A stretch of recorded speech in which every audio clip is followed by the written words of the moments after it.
Welcome to Commander Central episode 232, and today we'll be talking about the unique concept of threat and how it makes EDH different than other formats. I'm Dana. I'm Max. And I'm Chris. Max and Chris, how you guys doing today? Pretty good. It's Commander Legends release weekend. We are counting down the time till we actually can get some of our cards. We're recording this around 1 o'clock, and I will be able to pick up the boxes we each got here in about 3 hours, and I will drop them off at everyone's house. So I'm excited because I'm going to crack my first box in a couple years. It's been since I've actually bought one. Mine are probably just going to sit sealed because it's rifle season starting tomorrow, so I'm going to be busy. You're distracted by deer season? Yep. That's a pretty decent distraction. I get that. I mean, it's been so many years since I've actually been out hunting for Thanksgiving deer season. But as a kid, that was my dad's favorite time of the year was deer season and getting ready for it. How about you, Max? Anything exciting going on for Thanksgiving this week? No, because COVID exists and it's bad, yes, and indeed. I'm not leaving, especially after just dealing with it here in my apartment. So I'm still on lockdown reasonable for my safety and everybody else's safety. I think that's pretty much what we're all planning on doing. But we do have new playmats that are in. Yes. So those are I say in, but technically those are also scheduled to be showing up today along with their boxes. Not together, but those are also on the list. So I will hopefully have gotten those and got them out to you guys, or drop some off for Chris as well with his box. So by the time this airs, we'll have cracked open possibly a Commander Legends box on a new playmat. Very exciting. Woohoo. Anybody play any fun games? Max played a few VEDH games this week, I believe. Anything exciting, Max? Did I? I don't think I played this week. I played last week, but I do plan on playing tonight. I have a game scheduled for tonight. I played last weekend on Chase at Mana Curves, put on her stream with ALK Alters, and Gavin Verhey was there for a game, which was a lot of fun. Gavin is noticeably a really good player, and I've played a lot of games with people, and you can just tell who the good players are just by their knowledge, like how they just know every card and every interaction, and Gavin was that person. He just knew what every single card did, even ones that aren't frequently played in Commander. He knew every interaction correctly. That was really interesting. Not that I didn't assume he was a good player, but seeing that firsthand, he really knows his stuff. So that was actually quite cool. And he played a pre-con. He actually played the new one that isn't even out yet till today, the basically fancy Tatiova, the Serpent Tatiova deck. Gotcha. Whose name I can't even remember right now. So he played that pre-con, and then they wound up winning the pot with it. So, ramp is good. You lost to a pre-con. What are you doing? Yes. Jeez. Yes, indeed. Yeah, he just blew up. Ton of draw in that deck. But it was a fun deck, and it was a fun game, so that was a good time. I'll have to find out how Max's games went. I'm going to try to get at least one more in this weekend, too. I'm not sure with who, but I'll try to knock one out. So, and, of course, get my decks updated with all these cool new Commander Legends cards. Oof. I think Max just placed a big order today, too, because you were complaining about pricing. I did. I made the choice to try to grab as many of the foils that I know I would want for my decks or future decks right away today. I didn't want to risk the market, the pricing on foils going up versus down over the weekend. So I snap bought a bunch of stuff, but I have, play sets of foil assault vessels coming and 3 wishes and stuff like that. Nice. I will wait to see what's in my box before I pick up stuff later tonight, but I will be doing a similar thing this weekend as ordering the things that I don't get in my box just because in part I'm impatient. So right. I will say this, the Is It Battle Bond land was the cheapest out of all of them on TCG Player for non-foil. It was selling at $4 a copy, and the rest are selling for $6 to $9. It's because it's the worst color combination in the world. See, that's what I said to myself too, but then I said in a year from now, it's going to be the most expensive one, like every other red-blue dual land. Well, those are all like that because of the other formats. It's really good. But in Commander, I don't think it's very good. It definitely doesn't have that kind of spell slinger aggro playstyle isn't as effective in Commander as it is in other formats. Yep. I would tend to agree with that. I mean, it's also not a huge range, I don't think, of really interesting Is-It Commanders. There's a couple variants that wind up being not as good versions of Mizzix. All the Niv Mizzets kind of play similarly too, so there's not a hugely interesting spread of commanders either in Is-It. But that is another topic for another time. Right. If you out there in listener land like to reach out to us and say hello or tell us why is in fact the best color combination, how would you do that, Chris? Well, if you do reach out to us and say that, I will block you and never talk to you again. No, I'm just kidding. I'm kidding. Do you know how to do that on Twitter? No, I have no clue how to do any of that stuff. It's hard enough. Like, I've blocked people on Facebook, and it's still, even when I've done it recently, I'm like, how do I do that again? I don't remember how I do this. So, as Max was saying, blocking people on Twitter, you can find us on Twitter at CMDR Central. You can search us up on Facebook, CMDR Central. You can find us online at CMDRCentral.com. You can also find us on YouTube, where we do a lot of content-related stuff. And you can search us there at CMDR Central, of course. You can also head over to patreon.com/CMDRCentral. Check out our reward tiers, such as the Decks You Play series, or even if you just want to jump into our Slack to talk to us and tell Chris why is the best color combination in Commander. Well, I have a feeling I'm going to get a lot of messages, too, after this on Slack. When people hear this, they're just going to pop up, new message from so-and-so, and be like, uh-oh. So let's just jump into our main topic here, which is something we've kind of talked about a little bit in the past, but never really gone into it in huge detail, and that's the concept of threat. When you're playing other formats, threat doesn't really exist. That's not to say you don't want to hide the power or disguise what you're doing necessarily, but by and large, your opponent isn't going to base their response to you based on whether or not you look scary or whether or not you've annoyed them in a game. There's no other target, so you can't really avoid drawing someone's attention, and there's for the most part no reason for somebody to not just go at you all in. Short of a strategic reason, they're afraid you may have a response in hand, so they're gonna wait one more turn to see if they draw an answer or something, but short of something like that, and that isn't even really a threat issue, that's more of just playing to your outs or playing cautiously or whatever. The concept of not drawing attention really doesn't exist elsewhere. And Chris is the person here with the most experience in other formats, modern in particular, but you've played plenty of other formats, at least more than Max and I. Can you confirm that my hypothesis is correct about threat not being an issue elsewhere? Well, I can confirm that completely. I mean, when you sit down across from someone and you're just playing against one other person, they are the enemy. They are your number one, they're a terrorist is what they are. That's what that is right there. And they must be obliterated. That's just how it works. Sure. And there's also, and I will extend this even further, you also don't kind of take it personally.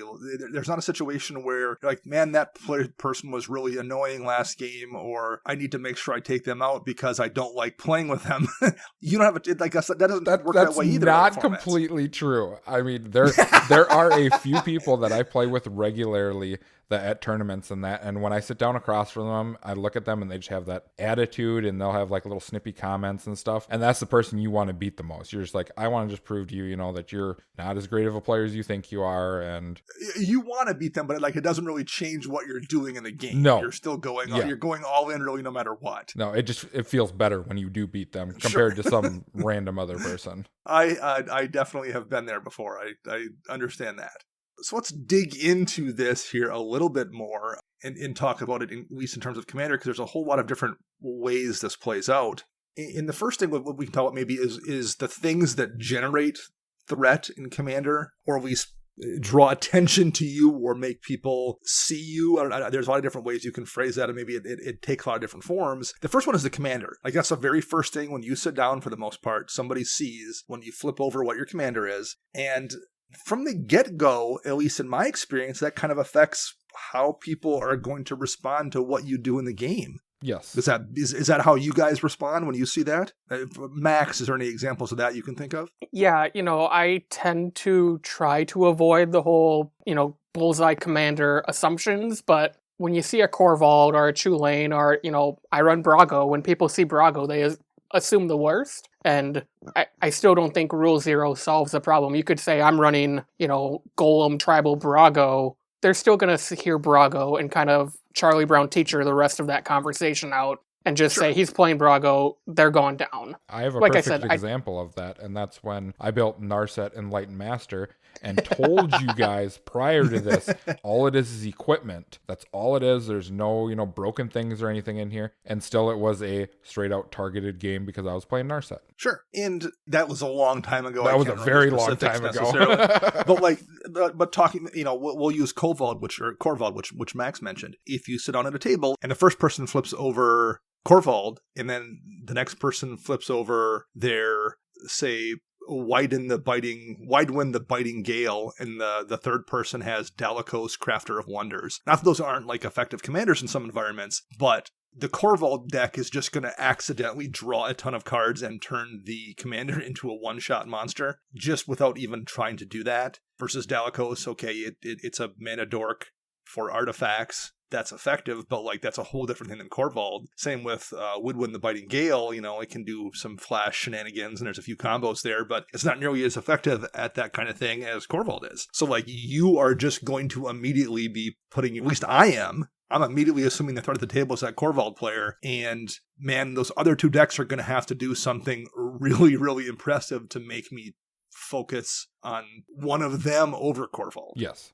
How much do you guys take that into consideration when you go to build a deck? Is there a situation where you would just say, I just can't build this commander because I'm not going to be able to deal with the threat it generates? No, I don't care.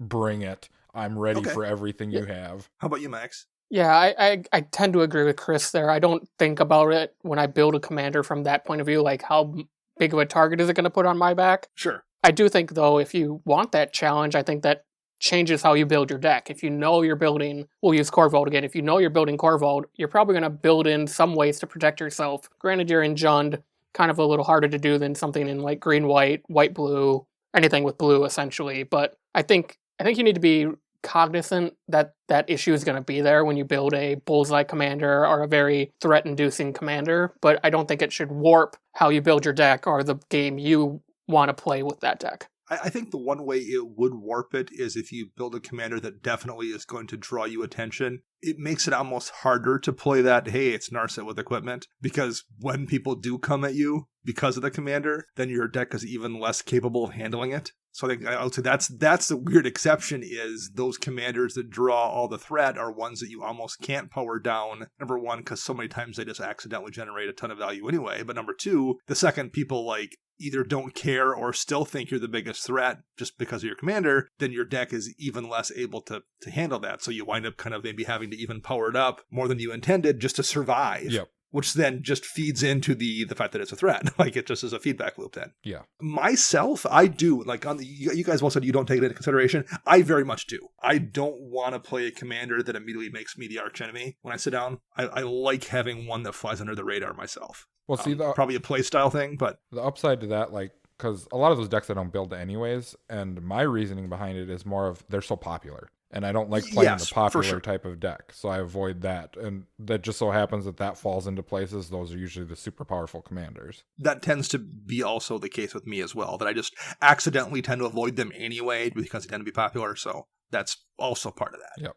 Another thing that I think tends to generate the threat here, and obviously the commander thing isn't relevant to other formats because there isn't commanders there. Brawl. Right. But the board state, what cards you have in your deck, what cards you have in play, I would say this encompasses both how much stuff you have out. The deck that's just put 30 tokens into play is an obvious threat, or the deck running a bunch of genuinely problematic or scary cards tends to generate a threat. And a recent example of this, Max and I played a couple weeks back with a couple Patreon supporters. One of whom was Lenny Woolley, who actually had as a guest 6 months or so ago on the show. And we think we talked about Lenny's Linvala deck a week or two ago on the show in that game, and it was a good deck, but it was also a deck where literally every creature in the deck was the kind of one that generates threat. It was Grand Arbiter into Consecrated Sphinx into Elish Norn. They were all the kind of cards where your opponents feel I can't let you keep that in play. And when your deck is all of those creatures, it's much easier to keep them safe because people can't respond to that many threats necessarily. But there are definitely times when I would argue you're better off running a weaker threat or a lesser creature and or just card in general in terms of power that doesn't draw attention than you are drawing a better one that draws a ton of attention, if that makes sense. Okay. And that's a really difficult thing to find a balance on, because I think your play group matters there too. But like, to use an example, I feel like if you drop a Phyrexian Arena, obviously people are going to, notice you're drawing one extra card per turn, but they're less likely to probably think that makes you the threat than if you drop a Bolus of Citadel and start getting like 4 or 5 things off it per turn. Mm-hmm. One of those, I think, is going to put a bullseye on your back and is going to draw that threat and draw everyone's attention, and one of those things probably isn't. And again, that's probably kind of depends on your play group, but like that's something I think people need to be a little more aware of too. There's a lot of utility, I think, in general, in playing things that are effective but don't draw the attention of the table. Have you guys done that or have any experience with that in games necessarily? So let me ask this. So are you asking, are we purposely choosing to run a lesser powerful card in our deck compared to a more powerful, maybe more popular card? Are you talking about this from the perspective of I drew powerful card A, but I have less powerful card B in my hand? Which one am I playing right now? Either or. Yeah, basically either of those two things. I will be interested in hearing your thoughts on. So from a deck building perspective, yes and no. Like, I'll use Brago. I want counter spells in that deck. I want powerful counter spells in that deck. So of course I'm going to run Pact of Negation and Force of Will and, right. Arcane Denial and Fierce Guardianship, where maybe in my Psymaster Thopterus deck, I might only be running Arcane Denial and probably a Pact of Negation because I have a bunch of them. It's what I had. Sure. Am I making the conscious effort to say I should run Cancel in all of my decks? No. Sure. I think one-off spells tend to generate threat less so than repeated effects or things that stay into play as a permanent. Right. So I think if you counterspell someone with a Arcane Denial or even Mana Drain, is an amazing card as that is, for whatever reason people tend to forget about that the next turn, more so than if you have a Consecrated Sphinx in play. Yeah, for sure. I mean, I like to kind of use the example of, the powerful cards that tend to be threats in EDH, so I always kind of lean towards like Doubling Season and Parallel Lives and stuff like that, and for whatever reason I'm still on this token deck kick for the month of November, but, Doubling Season is still, a $40 card, but Parallel Lives is, $15.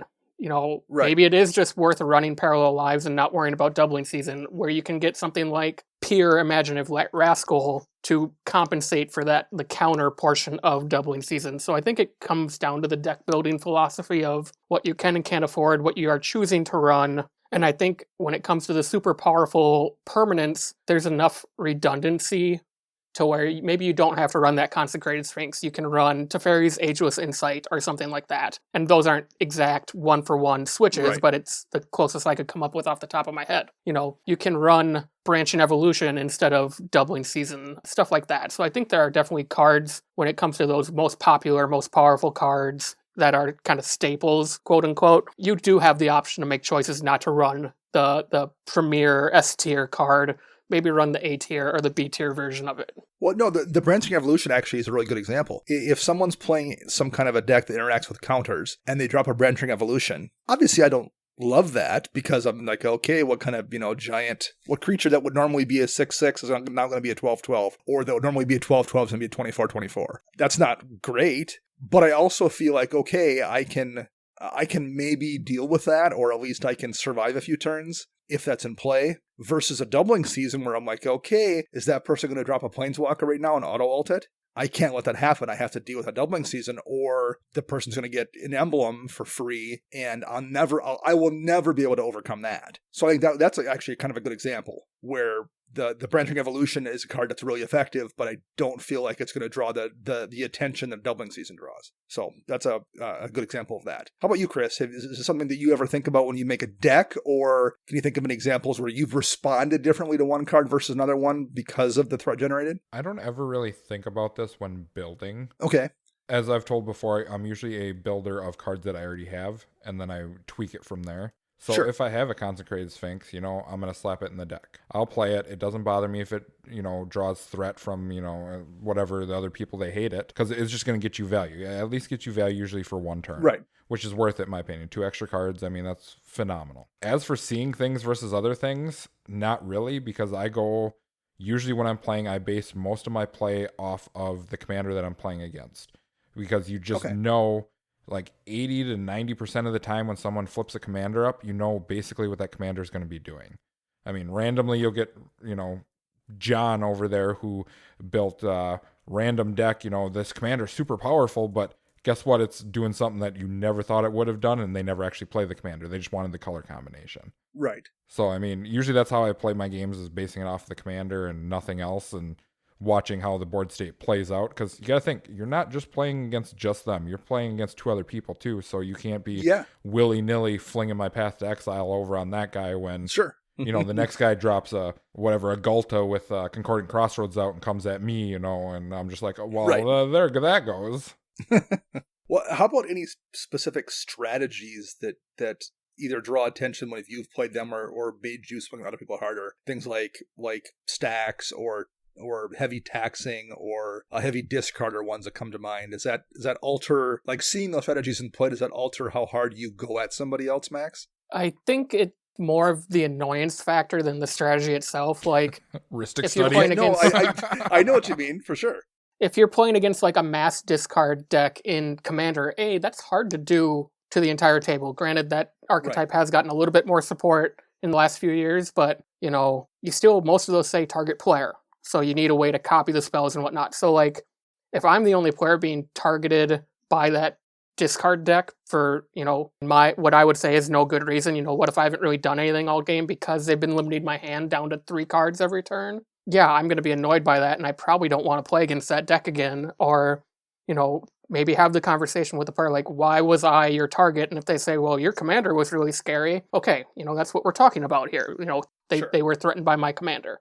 I think it just comes down to rule 0. Like, if someone wants to play stacks, that's cool. I just don't want to be blindsided by the fact that I came to play stacks, Sure. Well, I don't think that's. I think generating. I think the fact that the style makes you maybe swing at somebody harder than normal isn't necessarily illogical either. Like, there are situations where I would definitely feel like I would rather go all in at the person playing this mass discard deck and lose than I would spread my attacks around or like play a different play style or whatever and maybe win and have the game take 3 times as long and have me be hell-bent most of it because the person's playing a discard deck. Like, I would rather lose trying to take them out than I would win in a really grindy, boring game where, everyone's locked down from mass discard or locked down from stacks or tax or something. A lot of it probably depends on the mood you're in that day too, but like, I think that's a kind of a reasonable response to just be like, I'm just going to go at you because I'm either going to take you out or I'm going to die, but I'm not going to sit here being annoyed for an hour. Yeah, well, that's when you're playing like a stacks deck or a tax deck. The way to avoid something like that too is also not to just jam like 4 or 5 of them out. Play one and watch the table just try to, like they deal with that. Once they remove it, it's like, well, guess what? I'm playing a deck dedicated to this.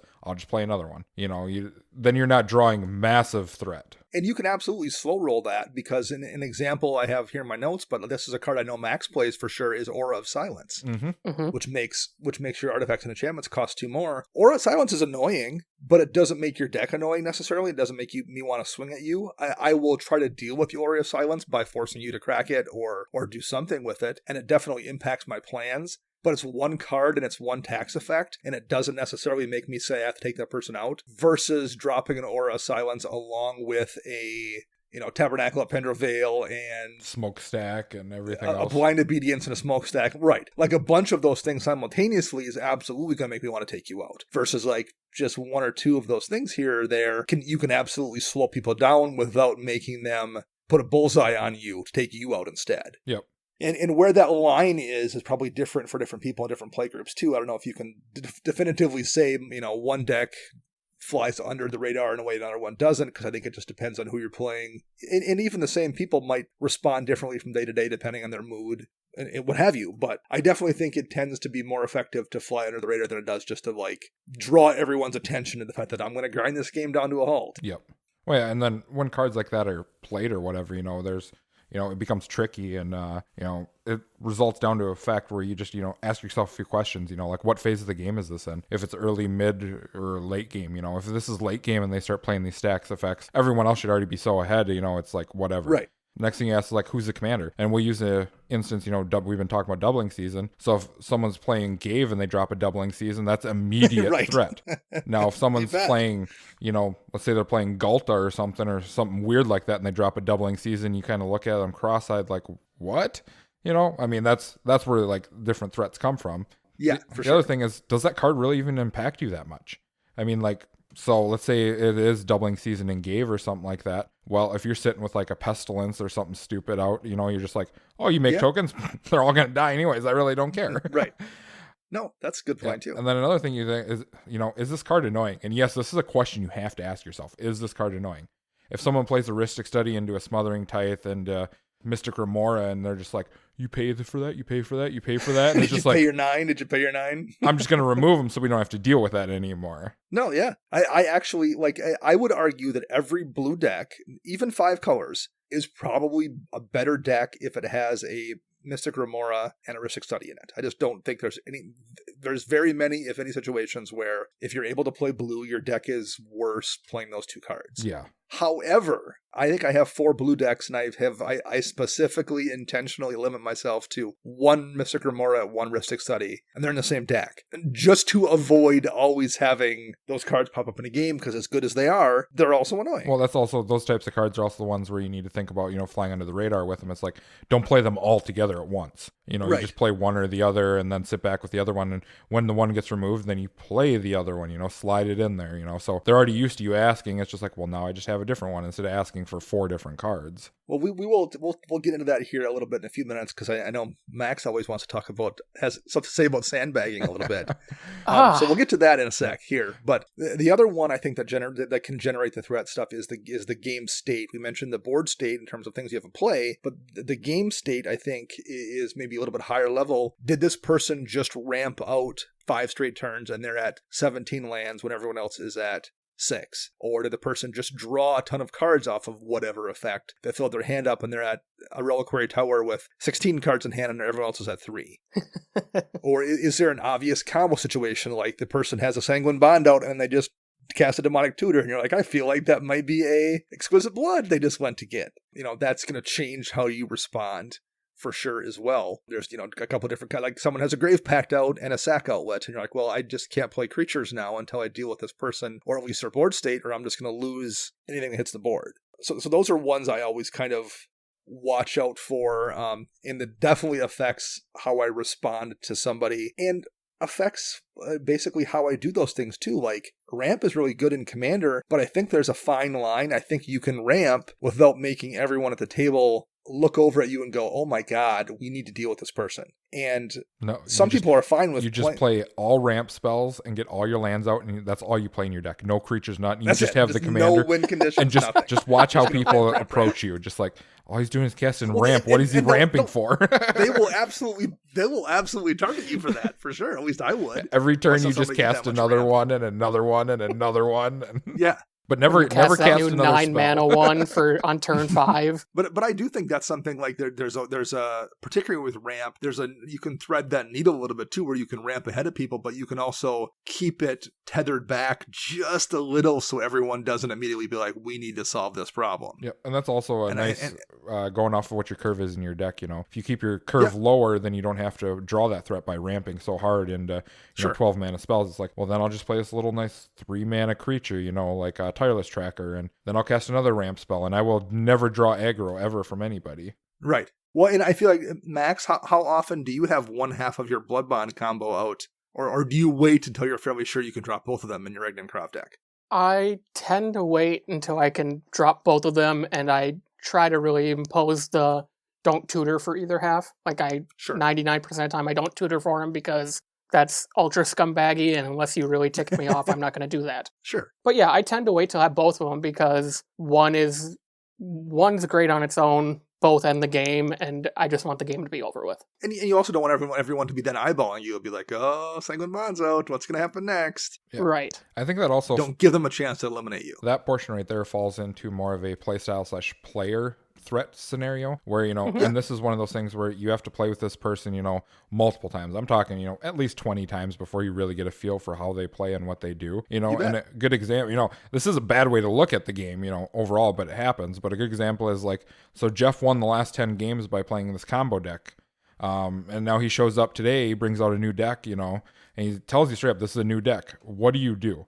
Literally everyone on the table is going to look at him and be like, okay, last time 10 times we played with him, he's comboed us off, so we're all just going to turn on him. And that's just, it's going to happen. I've watched it happen. I know a few people that when I sit down with them, they're usually my target, especially in the early game, depending on how they're playing. Like sometimes you get mana screwed and then you're just like, sucks to beat you today, whatever. And you move on, with your day. But I mean, it is a sad thing to say, but there are those people out there. And a lot of times you won't know who that person is until you've played with them, a handful of times. Well, and you evaluate whatever metrics you have in front of you before you make your decision, and what this person has played like in the past is one of those metrics. It's also not an unreasonable way to make that decision. Yes. Absent any other factors. Okay, Max, let's talk about sandbagging. Oh, I'm really good at this. And you know what? I shouldn't act like this is something that I absolutely do this as well. Yes, and I've seen Chris do it. I don't know what you're talking about. I never do this. What are you? I don't know. No, I do this a lot. And I do this for the simple fact of you're playing against 3 other people most of the time. Yeah. You can't just go balls to the wall. You got to kind of feel it out. This is straight up politics. This is 101. It's just like, oh, so you do that. Okay, well, I'm going to do this. And how do we change, the world doing it this way? Oh, that's how this is going to go. Okay, well, let's put in a new law over here. And Chris is 100% right. It's a multiplayer game. So I think there's a big difference between sandbagging because you have the cards you want to play, but they're going to put the threat on you. You're going to gain the aggro. And there's a difference between appearing like you're sandbagging, but you just haven't drawn anything worthwhile to even play. Sure. And I think if you can spin the ladder, the I haven't drawn anything to play into making your opponents think you are actually sandbagging can be very beneficial because maybe they are going to start attacking you chip damage, 2-3 damage a turn for a couple turns, but eventually they're going to be like, well, it's turn 8, he still is on 4 lands, he obviously isn't sandbagging, and then they're going to, they all have their big weapons out and they're going to turn on each other, and then you kind of come in and swoop up and clean up the pieces with your army of creatures or your combo or whatever. And I think that is the biggest mistake of a threat scenario that could be made right there. Everyone turns on each other and you leave that one guy alone, and that is the biggest mistake. Even if you send one 2/2 creature at him, you need to keep chipping down because he is still a threat. Especially if the person is doing subtle things that don't show up a lot, like if they're putting out mana rocks but not playing stuff, but they're still advancing. They're not falling behind. They're just not actively being scary. Yes. You never know what that person's doing then. If they've been playing mana rocks along with everybody else and still have the same amount of mana available, but just haven't been playing cards, there's probably a reason they haven't been playing cards, but they've still been doing everything else. Yeah, they're about to board wipe or something stupid like that. Yeah. Well, and that will lead me, Chris, to my next example of this. That is something that I've seen Max do multiple times with his Dromoka deck in particular. I know where you're going with this. 4 or 5 board wipes in that deck, I think, at least there was when we were playing in person. I'm not sure what's in it now, Max. There are 5 board wipes and 7 targeted removal spells. So that's a deck where, turn 1 or 2 Max, casts Rampant Growth or something, and then there's a mana rock that comes down, and the enchantment that'll come into play, and he'll draw a few cards, and then it'll be turn 4 or 5, and I'm like, okay, he's got Dromoka mana and mana for something else, and he'll just play a mana rock and pass the turn. And I'm like, oh, he's holding a board wipe, right? Oh no, I've already played 2 creatures and I know he's got a board wipe. And that's exactly 1 or 2 turns later, boom, that board wipe comes on and everyone loses all the value, all the bodies in play, and Max has lost nothing but 1 board wipe, and then replays something else, and the cycle begins anew, but everyone else is down 2 or 3 cards in what Max is because they had creatures in play or things that he's just taken out. So that's that's a little bit more of a bit of strategy than necessarily not generating threat, but to a degree it is not generating threat. You aren't making yourself a target for those first 3 or 4 turns while everyone else may be chipping one another down. Meanwhile, you're getting ready to make a good value play. Yeah. Well, speaking of Dragonlord Dromoka, it's something to think about too. Going back to the commanders thing that we were talking about, and there's commanders that are bland, and I consider Dragonlord Dromoka bland. Yes, it can't be countered. Yes, it prevents spells on your turn, but all it is a big flyer for 6 mana. I mean, there's nothing, no combo orientation, nothing to it, so people are kind of going to overlook it, but then you got to think about it, this is in green-white, and what does green-white give this person? Green gives them ramp, gives them protect spells, gives them pumps. What does white bring? White brings True Conviction, and it brings one of, if not the best removal package in the game. So, I mean, that's something you got to sit and think about is the colors too. You can't just look at something and, oh, yeah, I know what he's going to do with that. It's like, well, he's in these colors. What else could he do? Dramoka, I think that's a good assessment of Dramoka. I think the same thing would apply to Asperia, Supreme Judge, and my Sphinx tribal deck, which plays very similarly to Max's deck. They're both kind of control style decks that then, just get ahead enough that they can just slam you with evasive giant bodies. But it's a similar thing there. Asperia is not a card that anyone really pays attention to, even though it's, it's a 6/4 flyer that can draw me cards if you swing at me, but it's never, there's no situation where like everyone puts up their commander and anyone cares about Asperia. Well, not that it's not good, but there's always something better. Asperia is also that type of card because I do believe it's 6 mana for Asperia. Yeah. So, and you look at that and that's blue-white. There's no ramp in blue-white aside from mana rocks, so you're like, okay, so unless he starts dropping a whole crap ton of mana rocks, we're not going to see that card till turn 6 anyway, so what do I really need to worry about out of that deck? Right. Well, it's blue-white. That's what you need to worry about. Right. And it's the same with that Dramoka deck. Dramoka does good things, but like I can't think of a situation where I've ever seen everyone flip over their commanders and thought to myself, well, Dramoka's the scariest commander here. It just isn't. There's always something worse. Can you make sure people know that? Because not everybody thinks that way, and it's starting to get frustrating. Dramoka's only scary when he goes like turn 1, that stupid flying angel that becomes like a 12/12 into like turn 2 a mana rock into turn 3 ramp and Dramoka on turn 4, and you're just like, oh, okay, yep, this is an issue. No, just let me gain my life. There's no Aetherflux Reservoir in the deck. You're all fine.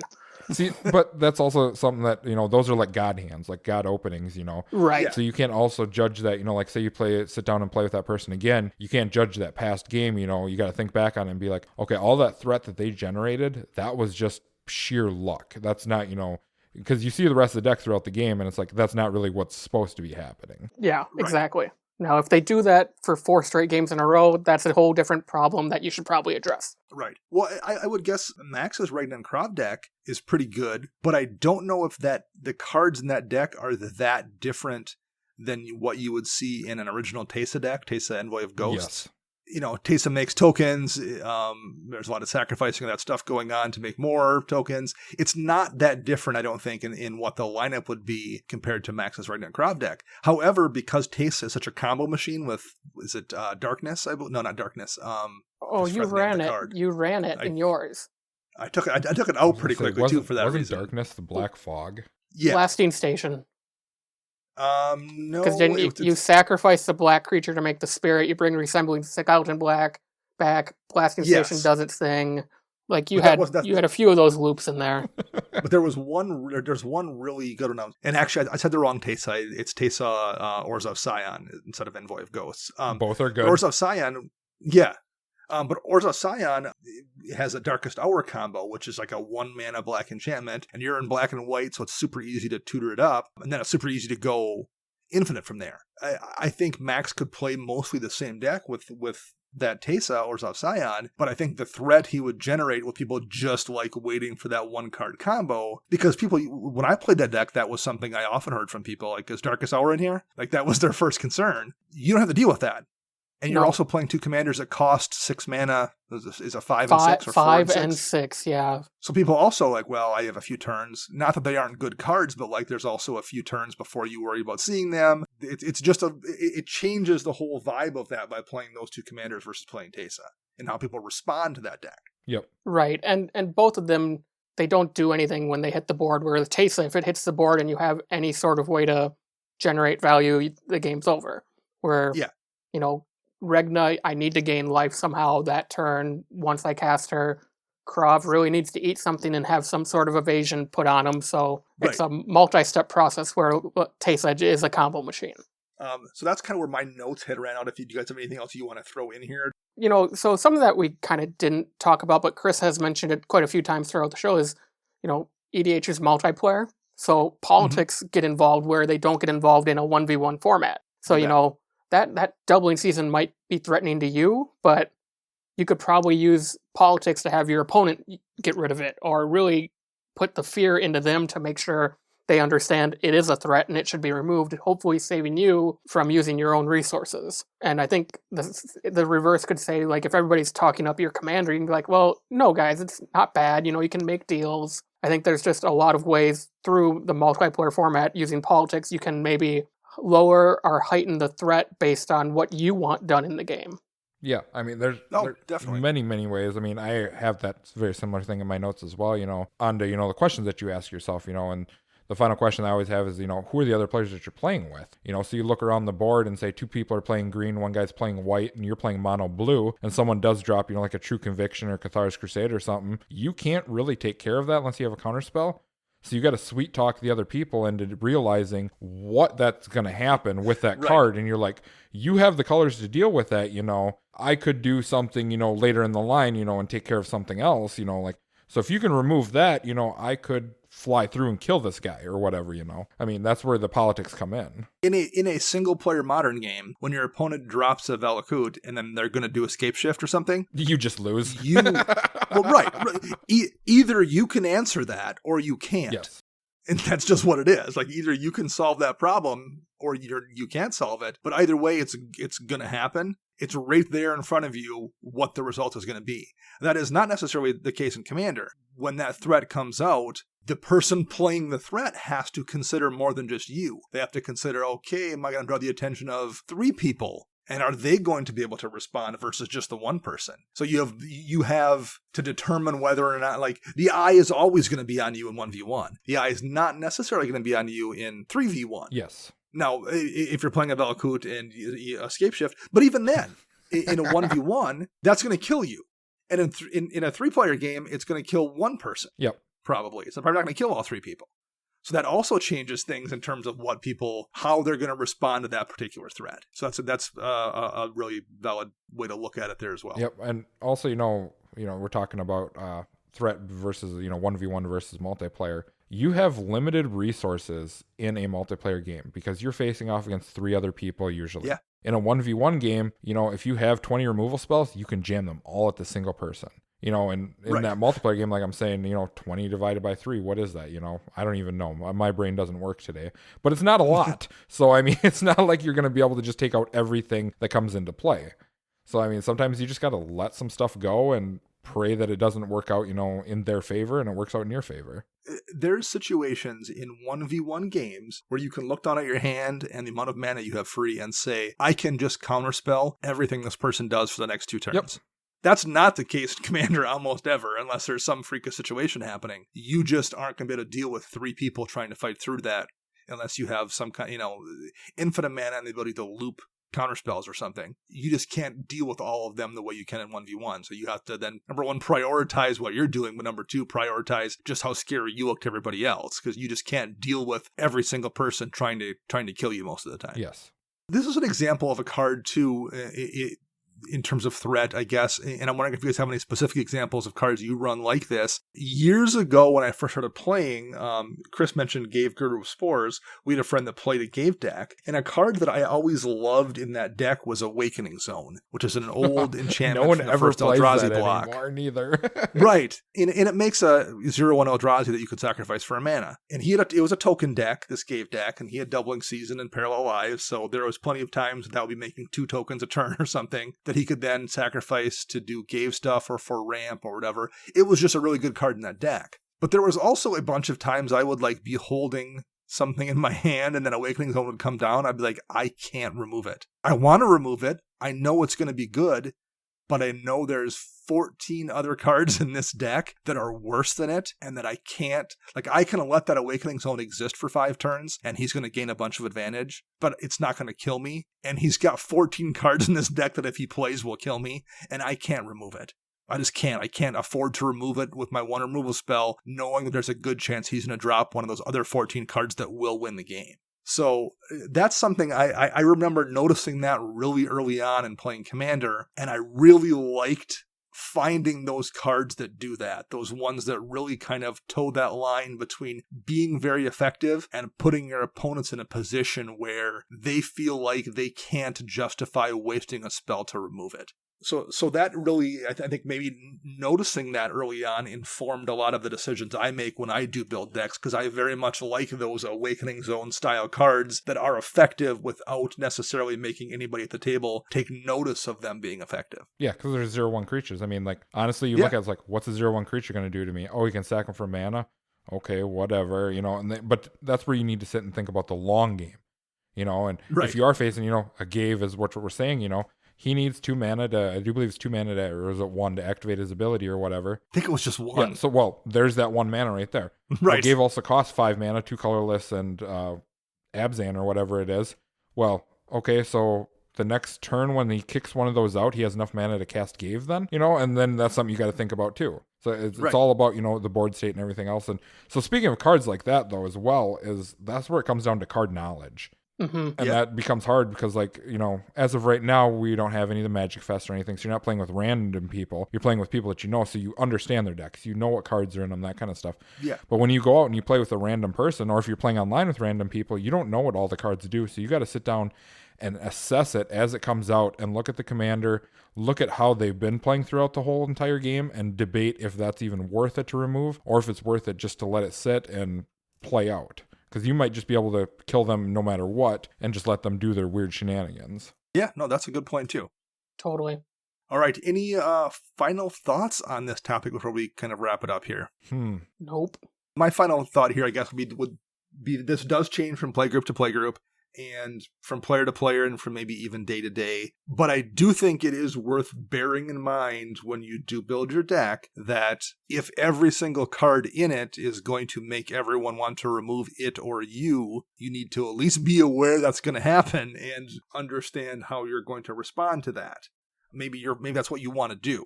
And that's fine if that is what you want to do. Maybe that's the way you enjoy playing, whatever. But I think sometimes people might find themselves in a position where they are either unable to handle that kind of attention or they don't want to deal with that kind of attention. But they also don't know how to, what you should do to fix that. And I do think there are absolutely situations where you would be better off playing a card than playing one that draws everyone's ire in a game. I'm struggling to come up with a good example, but here's what, I mentioned Bolas of Citadel. Bolas of Citadel was a great card. It's absolutely going to draw attention to you when you play it in your deck the way a Phyrexian Arena is probably not. And I'm not telling everyone who's playing Bolas of Citadel to stop running it. I'm just saying, there's definitely people who are playing certain decks where you would, based on both how the deck is constructed and how you play, where you would maybe be better off not drawing that kind of attention with a Bolas of Citadel versus an Arena or something. Yeah. The way that I look at it is, we'll do the Bolas of Citadel versus Arena theory is when you play it. It depends on game states, everything else, how other people are playing, and then watch it too. When you're playing against someone and they're playing cards that you play as well, see how, if he played it right away, as soon as he had mana for it, he dropped it down and started doing shenanigans with it and how the table turned, then it's something to put in the back of your mind. Okay, if I don't play this till turn 10, when everyone's already got stuff built up and we're kind of swinging back and forth, it won't draw as much threat. But if I jam this right away and, I'm the one who generates our aggressiveness of the game, then that's how everything's going to change. It's going to be dictated and I'm going to end up dying first. Yeah, very, very, very true. Yeah, because I look at all this as from my Mogus deck, because that is a huge threat-based deck. And you can't just go straight up, I want to just go willy-nilly, jam this. No, you got to slow play it into each thing as the board state progresses, so everyone doesn't feel like they're falling behind, so they don't think that you are the threat. That deck does a good job of lulling you into a false sense of, I will be just fine. Yes. Oh, it's only 2 damage. It's only 4 damage. I'll be fine for a few turns. And you're like, oh, it's 6 damage. Now I'm taking 8 every turn. Yeah. I can't do this anymore. But if you've noticed when you played with me with that deck too, is I don't just jam them right away. It's you guys start building up your board states. Well, then I'll slide something else in. It's oh, I'll take another 2 damage. That's fine, because my board state's so good. I still have, good chance of winning. And that's just threat assessment of the table, knowing how they're going to be playing and how they want the game to, progress. You absolutely do a very good job with a deck. That is an example of a deck that could definitely generate a ton of threat in games, and you manage it very well with that deck. Yeah. Absolutely. Well, I've had those god hands, though, where I just go, blam, blam, blam, blam, turn 5, I have 5 things out, and I'm like, that was a mistake. I should not have done that. Have either of you two ever sandbagged a turn 1 Soul Ring just because sometimes it doesn't pay to play it too? You're like, well, I can't do anything with it on turn 1 or even based on your hand turn 2. There are situations where it's where I've actually not cast Soul Ring on turn 1 when I could, because I'm like, it doesn't do me any good right now. I'm going to wait till turn 3 when no one really pays attention versus turn 1 where everyone's like, oh, Soul Ring turn 1. I see who the enemy is. I've held back on those. Have either of you guys done that before? Nope. Because if I have okay. Soul Ring turn 1, I'm going to play it because I never see my Soul Ring anyways during a game. Sure. So I'm just going to be like, it's still there. It exists. It's on. Yeah, I think I have, but the situations are because I had nothing to do with it, so why put Sure. the threat out? Yeah. But yeah, otherwise I'm pretty much like Chris. If that's in my opening hand, it's coming down on turn 1. That's good to flex sometimes to do it and everybody like, all right, deal with it. Here it is. Here's the Soul Ring. Yeah, I mean, like, I never see those opening Soul Ring into, Signet into something else. No, I see someone else play that, and I'm like, yeah, that's adorable. My deck can do that too if it ever agreed with me. Planes go. Yeah. It's more like Ghost Quarter or something just worthless is what it is. I'm like, yeah, that's how my hand is. What's up? Turn 1 Scavenger Grounds. All right, I think that is going to wrap up this show talking about threat in EDH and multiplayer games. If you want to reach out and say hi, you can find me on the Twitter birds at Dana Roach. You can find Max at CMDR_Max, and you can find Chris at WiseSquishy1. You can find our editor, Rafael Garcia, at Ursa Bearwalker, and our podcast theme is Retro Future Dirty by Kevin MacLeod, licensed via Creative Commons. We will be back next week with another show with a special guest. And until then, I am Dana. I'm Max. And I'm Chris.